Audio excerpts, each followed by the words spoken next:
A woman sits down to write a letter to a magazine advice column. Her husband is in the room next to her playing Call of Duty Black Ops Cold War. Every so often she can hear him curse and shout, at which point she grits her teeth in anger. "He won't have sex with me," she writes, adding, "The few times we've had sex, and I can count those on one hand, I had to beg for it." She's hoping someone will be able to explain what happened to this guy. Today, you'll find out.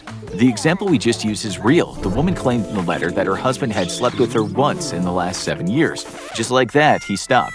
When she asked him what went wrong, he just told her it just stopped working, meaning his John Thomas. He explained to her that this is what happens to men in their 50s. She didn't believe him, blaming herself and her weight gain. In the last paragraph of the letter, she wrote, "I'm isolated, bored, frustrated, lonely, rejected, unwanted, hurt, and angry. I'm sick of feeling like I'm selfish for wanting sex with my husband." Part of the reply she got was, "It's about your husband's failings as a human being, about his self-hatred, about his ineptitude and his decline." But what if he just lost his sex drive? Can that happen? Does it happen more to men than women? Who has the strongest sex drive in nature in general? What do we really want sexually? Those are some questions we'll answer today, among many other fascinating things we'll discuss related to men and women wanting or not wanting to get it on. But first of all, what is a sex drive? Another term for it is libido. You can't measure it. It's not an actual part of your brain. It's just a thing we talk about in reference to how much a person wants to have sex. All humans have these things called sex hormones, which regulate through biological processes our wanting for sex. If such hormones were absent or for some reason depleted, we might lose our sex drive. For instance, certain drugs can affect those hormones, such as some antidepressants. But there's more to sex drive than chemical reactions. There's the psychological side too, such as you feeling the need for sex because you've become very attracted to someone. If a person really attracts you, your sex drive might go into hyperdrive. Or for a woman, her sex drive might get into third gear right before she ovulates, when the egg is released from her ovary. That's because her testosterone levels change during this stage of menstruation. This drive develops when we're very young, before we really understand sex at all. Then, when we go through puberty, it really gets going. Ask any teenage boy who's had to do his own laundry for fear of what his mother might discover. Boys generally get very horny at around the age of 15. This is the point in many boys' life when even sitting on a vibrating bus can cause a stir in his loins. Before this age, both boys and girls might get some kind of sexual interest in someone, but it can be vague. Still, one study showed that 25% of boys and girls as young as 11 or 12 reported that they think about sex. But when they hit their teens, something changes. It's in the early teens that many boys will start having sexual fantasies. What was previously a nascent and vague feeling about sex becomes something very much real. Only 10% of boys start masturbating at the age of 10, but by the time they're 11 or 12, it's around half of all boys that partake in the old five-knuckle shuffle. The vast majority of boys will slap the salami once they get to 13 and 14, while hardly any girls at all will masturbate before they are 13. From 13 to 14, only about 20% of girls will masturbate. These are rough figures we found in the book Puberty and Adolescent Sexuality. But we have to remember there are many factors as to when the sex drive develops and as to when it's acted upon, such as our culture. Scientists tell us that when guys are around that sometimes difficult age of 15, they're in the most hyper stage of horniness. This is due to their raging testosterone levels. With females, it's very different. Their sex drive really comes into full swing sometime in their 30s. Just as a man's libido might be in its first stage of waning, a woman's can really get going. This, of course, can sometimes cause problems in a relationship. It's akin to discovering Chocolate Mountain when your teeth have fallen out and your appetite isn't what it used to be. In short, men are fast starters, but women catch up. But that doesn't mean both men and women can't be involved in a sexual relationship right up until their 70s or even 80s. One study we found said 40% of adults aged 65 to 80 are sexually active, and more than half, 54%, say sex is important to their quality of life. That's not the kind of study children and grandchildren like reading when thinking about their parents and grandparents. But don't think for a minute, kids, that the older folks can't wear out the bed springs. According to a paper written by researchers at Manchester University's School of Social Sciences, there are some sexual survivors who just don't retire their sex organs. These are the folks that are still going at it in their 80s, and they are loving it. Still, these folks are in the minority. The paper said by the time we reach 85, only 1 in 10 women are still interested in sex, but for men it was a quarter of them.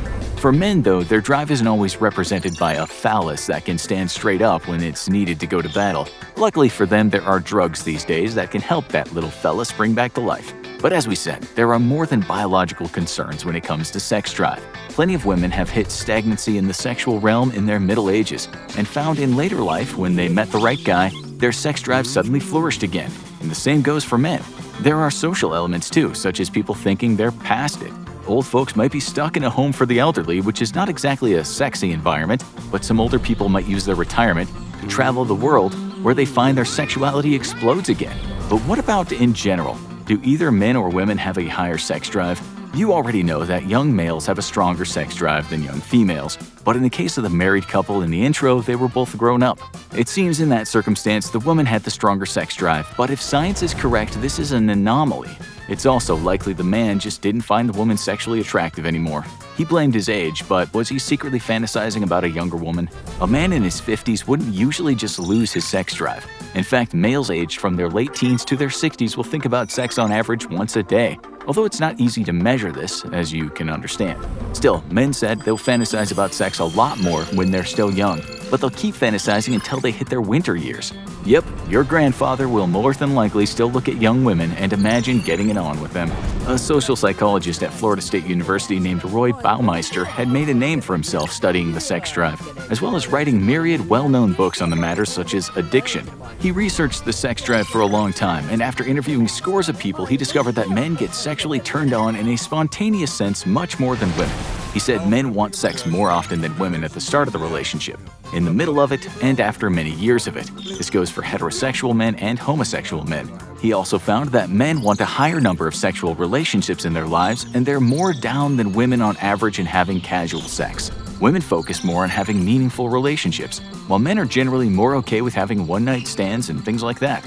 We know this sounds like an old-fashioned stereotype, but this is what researchers have found out. It seems men are just more simple in regard to sex. They look at women and some chemical reactions go off in their heads, and they wouldn't mind jumping into bed with this woman. Women, on the other hand, will be aroused often only when other environmental factors are involved. As another researcher put it, sexual desire in women is extremely sensitive to environment and context. This social scientist wrote the book, The Social Organization of Sexuality, Sexual Practices in the United States. In a purely evolutionary sense, a male might want to spread his seed to as many women as possible if they look like they could provide him some offspring and proliferate his genes. But with women, it doesn't make evolutionary sense to sleep with any old man. They'll be looking for a suitable mate. As for masturbation, around 2/3 of adult men, married or not, will carry on beating the beaver. More so, of course, if they're not in a healthy sexual relationship. Still, they'll usually knock the odd one out on the sly even if they are with someone. On the other hand, only about 40% of adult women report masturbating, and if they do it less often than men. Men also seek out more sex when it comes at a cost. The vast majority of prostitution is men seeking women or other men, rather than women seeking another woman or a man. Even priests who've taken a vow of celibacy seek sex more than nuns seek sex. So, what's going on inside men and women? It's hard to say, but one researcher at Northwestern University tried to figure it out by conducting a sex study. She showed the participants a series of erotic movies while a device was attached to their genital areas to measure how turned on they were. The participants were asked how aroused they felt. The straight guys in the study told the researchers that what moved them the most was watching male-to-female sex, but also female-to-female. Those devices told the researchers this was very true. As for homosexual men, they were aroused by seeing male-to-male sex. The women in the study said they were the most aroused by watching male-to-female sex. Maybe they weren't telling the truth though, because the devices showed they were just as aroused watching men having sex with men and women having sex with women. One of the researchers concluded men are very rigid and specific about who they become aroused by, who they want to have sex with, and who they fall in love with. He said women are more open in general to having same-sex relationships, and while they might not do it, they have more of a capacity to do it. That's why more women report being bisexual than men. In terms of making out with people willy-nilly, women who were interviewed showed that many things influenced who they'd have sex with. If the person went to church mattered, but it didn't with men. With women, their friends had an effect on who they'd sleep with, but not so much with men. The study even said that education counted for something with women. The more educated a woman was, the more up for experimenting she was, such as giving and receiving oral sex. Education didn't seem to make a difference when it came to men. And all the researchers said that men certainly seem to have a higher sex drive and they are less vulnerable to outside factors when it comes to having sex. But is this just plain old-fashioned thinking? It wasn't too long ago that women were expected to hide their sexual feelings and impulses. That might still be true in some cultures, but it seems that men do want more sex with more women, and it doesn't have to involve a lot of proceeding chasing. Another researcher said women like a story, they're more complex. An example is that a lot of those online apps that tell a sexual story are dedicated to women. Women like a plot. Men are okay with a paragraph. One researcher explained it like this: women want to talk first, connect first, then have sex. For men, sex is the connection. Sex is the language men use to express their tender, loving, vulnerable side. It's their language of intimacy. Maybe some of you have started falling in love and said to yourself, if she liked me, she'd sleep with me. Maybe the woman thinks if he really liked me, he'd wait and let this story flower into something more than a bedboard banging against the wall. Even a woman's orgasm is more complex. With guys, they're usually done within 4 minutes. That's when they're grown up. When that guy who has the stiff socks has sex for the first time, he's more likely to last 4 seconds. But the average woman, young or old, would take on average 11 minutes to reach orgasm if she reaches it at all. In couples, men reported having an orgasm during sex 75% of the time, but with women it was more like 25%. The funny thing is, the men in the study said their partners reached orgasm 45% of the time. As for that couple in their 50s we talked about at the start, other studies have shown that it's actually women who generally lose interest in sex first. Sure, the guy could have had some kind of erectile dysfunction, which can happen to men as they age, but it's possible his member would have worked in different circumstances. Citing another study, the BBC reported that women were twice as likely to lose their sex drive when in a relationship. But this wasn't always about biology. It was often the result of a lack of emotional closeness. The study was undertaken by the British Medical Journal and involved 5,000 men and 6,700 women. Of those people, 15% of the men said they'd lost all interest in sex for a period of 3 months or more in the last year. But for women, it was 34%.